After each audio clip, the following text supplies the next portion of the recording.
Nous avons devant nous Maître Yanga. C'est un cadre de l'FDC, parti cher au président du Sénat, Bahati Lukwebo. Pour cette conférence de presse, nous avons maximum 5 thèmes. Nous allons parler de la santé politique de l'Union sacrée de la nation, de la sortie officielle, de sa sortie officielle au stade des martyrs, la santé politique de l'FDC et de l'FDCA, la situation du gouverneur du Sud Kivu, la situation du gouvernement de Tanganyika. Ces 5 thèmes-là. Je vais directement commencer avec la première question. Maître Yanga, pourquoi était-il important de faire la sortie de l'Union sacrée au stade des martyrs? Merci beaucoup, mesdames et messieurs de la presse. Vous êtes sans ignorer que l'Union sacrée de la nation est une plateforme politique créée par son Excellence, Monsieur le Président de la République, chef de l'État, que je cite Félix-Antoine Tshilombo Tshisekedi, qui a été créée pour mission de répondre aux aspirations de la population.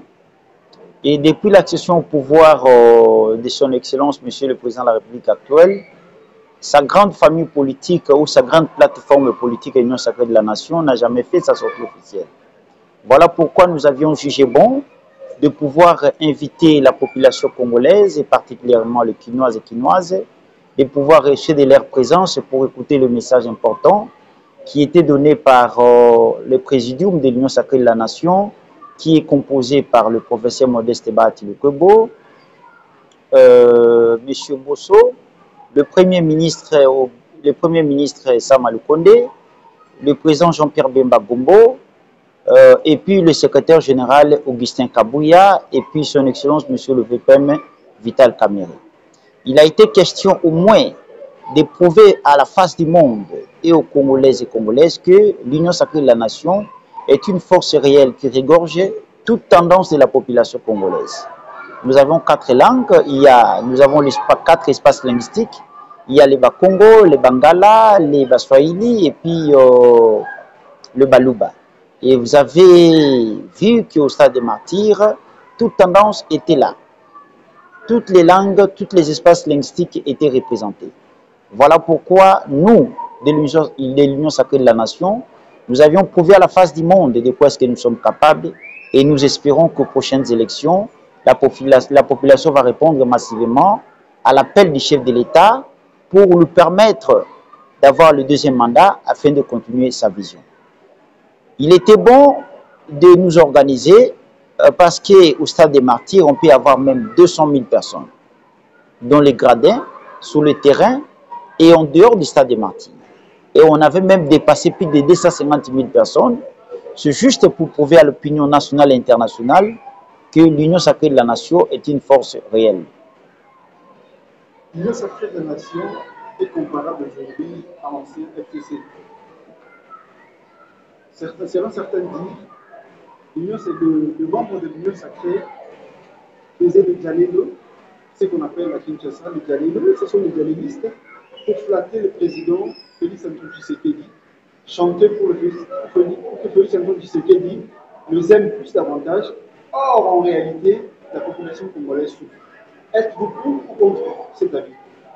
La souffrance de la population congolaise, oui, je peux le dire, mais pas comme ils étaient avant. Parce que le chef de l'État a trouvé le pays dans un état chaotique. Et il n'est pas un dieu pour changer les choses à la seconde. Vous êtes sans ignorer que le développement ou les changements de pays comme la Russie, le Brésil et la Chine n'étaient pas à un clin d'œil. Le développement a pris plus de 10 ans ou 15 ans pour que le pays comme Brésil puisse changer, la Russie et la Chine. Et le président de la République a trouvé le pays dans un état chaotique, dans un état un peu difficile et très compliqué. Il ne devait pas changer les choses à 4 ans seulement. On doit avoir le temps pour changer secteur par secteur.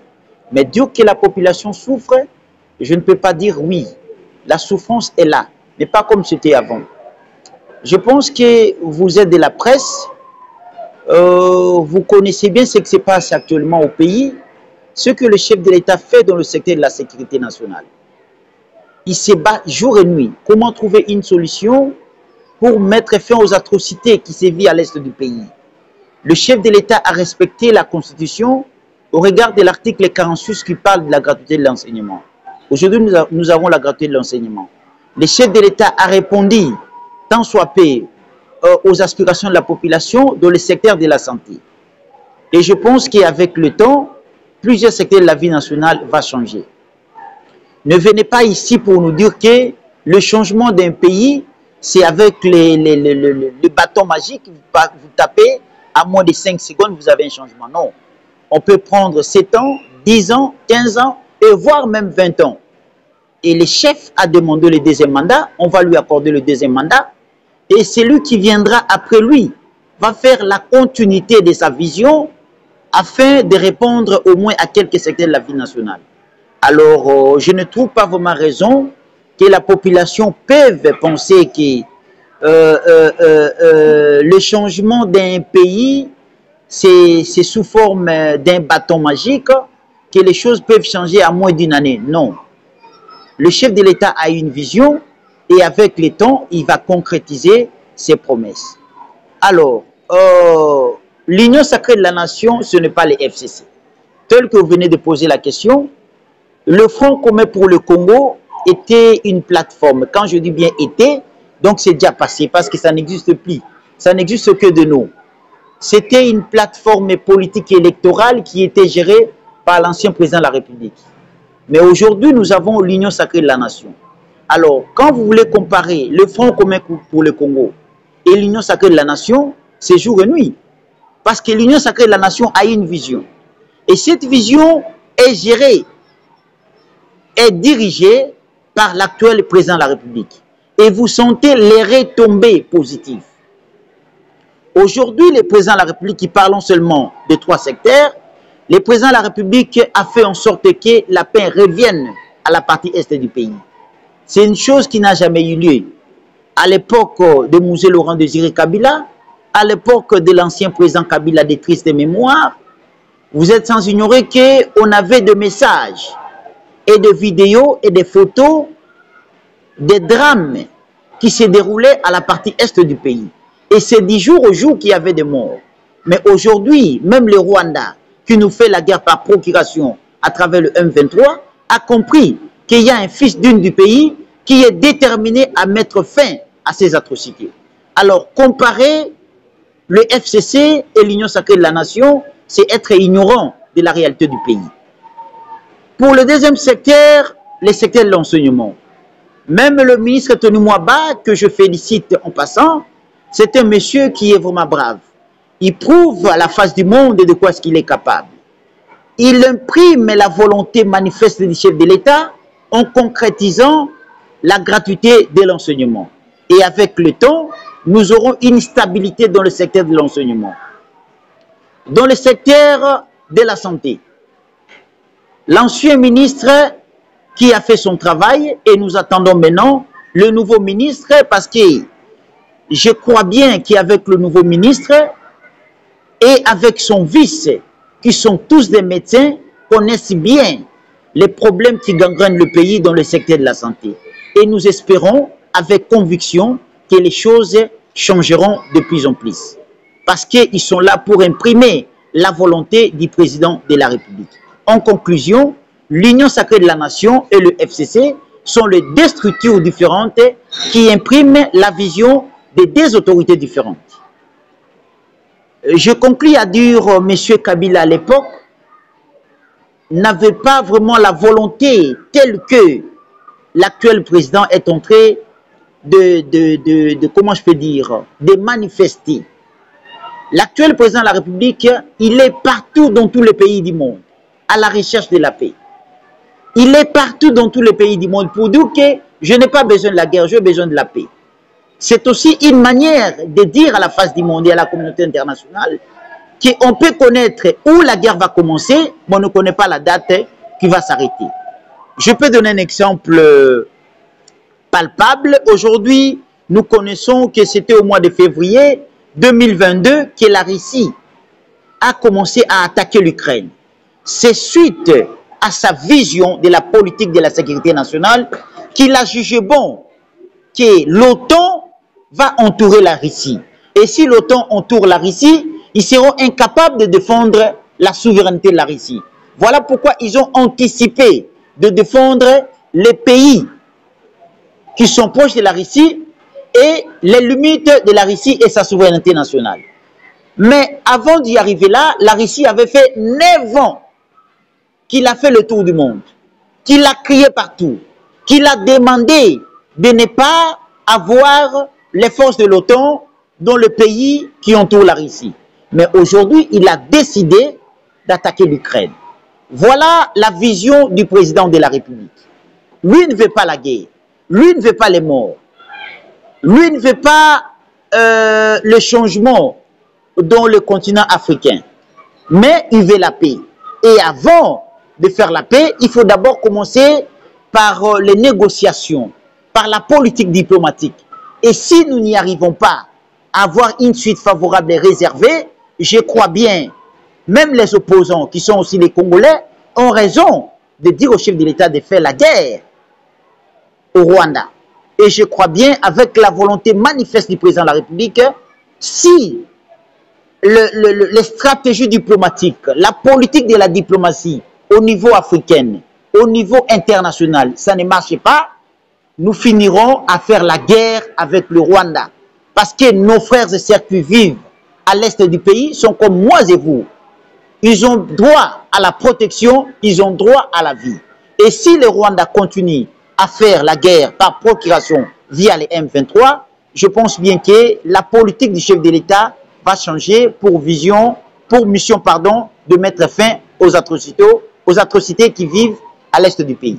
Donc, la vision du chef de l'État de l'Union sacrée de la nation est différente de celui du FCC de triste mémoire. Alors, il ne faut pas comparer les FCC et l'Union sacrée de la nation. Voilà.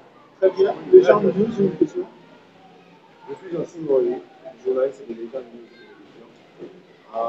Cette question devait intervenir juste après la première réponse pour la première question. Je vais vous demander ceci. Nous étions au stade des martyrs le 29 avril 2020.